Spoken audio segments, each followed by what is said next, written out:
জায়েজ। আর কি আছে? এটার তো বসার ওটা তো মাইবে বিয়ে দিতে স্যার ওটার মাইবার পক্ষে বড় জামাইরা এর কথা বলতে লাগছে, জামাইরা মাইবার কথা বলতে লাগছে। তখন আমাদের কর্তব্য কি হবে? এখন সে আমাকে আপন মনে করে কনের প্রস্তাব নিচ্ছে, আমার দায়িত্ব হচ্ছে বদনামি না করে যেটা তার সঠিক বিষয় সেটা বলে লোকজনদের কাছে তুলে ধরা। কনের পক্ষ থেকে বরের কাছে আসলে অনুরূপভাবে বরের আশেপাশে যারা আছে তাদের কর্তব্য হবে বরের যা বিষয় আছে সে পছন্দ করুক আর না করুক, সত্য বিষয় যেগুলো আছে সেগুলো কনের পক্ষের কাছে তুলে ধরা। এগুলো গীবতের গুনাহ, এটা অপরাধী হবে না। এরপরে মন্দ ব্যক্তি থেকে সতর্ক করা, ফাসিক ব্যক্তির ব্যাপারে সতর্ক করা। যাকে মানুষের চিনে অন্য এলাকার লোক আসছে তার কাছে কোনো সাহায্য সুবিধা বা যে কোনো কারণে তার কাছে যাইতে চাচ্ছে, যদি আপনার মাধ্যমে যে আপনাকে বলতে হবে এই রূপটি ভালো নয়, আপনি যে একটু সতর্কতার সাথে তার সাথে লেনদেন করবেন, এটা গীবতের খরচে পড়বে না।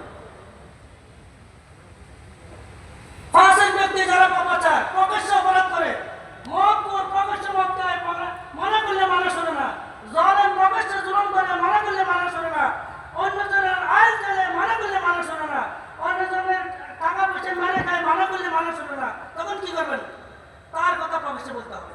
হযরত হাসান বসরি রাহমাতুল্লাহ আলাইহি বলেন, সালাসাতুন লা গীবাতা লাহুম, তিন প্রকার ব্যক্তির কোনো গীবত নাকি আল ইমামুল খাইন, আল ইমামুল খাইন, নেতা যারা মেরে খায়, মেম্বার যে মেরে খায়, চেয়ারম্যান যে মেরে খায়, উপজেলা চেয়ারম্যান যে মেরে খায়, যে সংসদ সদস্য মেরে খায়, যে মন্ত্রী প্রধানমন্ত্রী মেরে খায়, তার কথা সমাজে বলা গীবত নয়, বরং জিহাদ জিহাদ জিহাদ।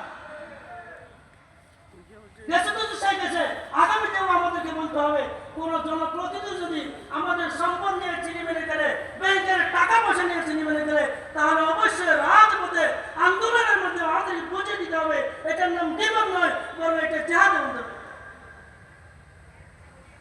এরপরে সাহেবুল হাওয়া আল্লাযী ইয়াদউ ইলা হাওয়া, মন যাকে যেমন আইলা করে তুমি অনা দিন ধর্ম শরীর কিছু থাকলে তারে ওদের নিজের মনে যা আছে তা ইবার হত মঞ্চের হওয়া যাবে।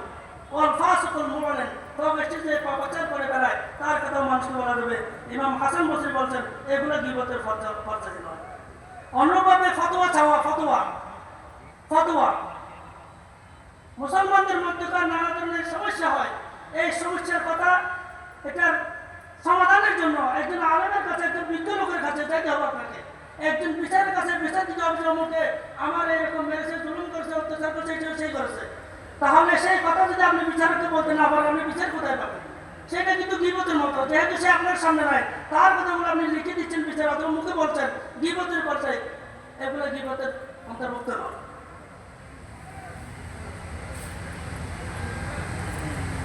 এইরকম কিছু কিছু আমাদের সমাজে সাহাবীদের মধ্যে এবং কিছু কিছু রাবীদের মধ্যে ছিলেন যারা বিভিন্ন লকবে উপনামে পরিচিত ছিলেন, যেমন আমাস, আরাজ, আব্দুল্লাহ ইবনে উম্মে মাকতুম। আল্লাহ তাআলা পর্যন্ত কোরআন কারীমে বলেন আবাসা ওয়া তাওয়াল্লা আন জাআহুল আ'মা। আল্লাহ নিজে বলছেন, আল্লাহ রাসূলের কাছে অন্ধ এসেছেন, তাহলে অন্ধ যখন আব্দুল্লাহ ইবনে উম্মে মাকতুমকে বলেছেন, তাহলে স্বাভাবিক তিনি রাগ করার কথা আপনাকে না দিলে আদায় হয়ে যাবে। যে নামে সে এলাকা প্রসিদ্ধ, এটা যে সবার কাছে মশহুর হয়ে যায় এবং সেই উপনামে যদি সেই লোকটি যদি কোনো রাগান্বিত না হয়, সে যদি একটা মনের ভিতরে কোনো দুঃখ না পায়, তাহলে তার নামে সেই রকম পরিচিত হওয়ার জন্য বলা যাবে। আল্লাহ তাআলা আমার বুঝার তৌফিক দান করুক, আমিন। আমরা যেন জীবনে কখনো গীবত না করি, আমরা জীবনে যেন কারো চরিত্র হনন না করে, আমরা যেন কারো তুচ্ছ ঘটনা না করে, আমরা যেন অন্য কারো দোষ খুঁজে না বেড়াই। আল্লাহ আমাদের সবাইকে তৌফিক দান করুক, আমিন। ওয়া মা তৌফিক ইল্লা বিল্লাহ। আসসালামু আলাইকুম ওয়া রাহমাতুল্লাহি ওয়া বারাকাতুহু।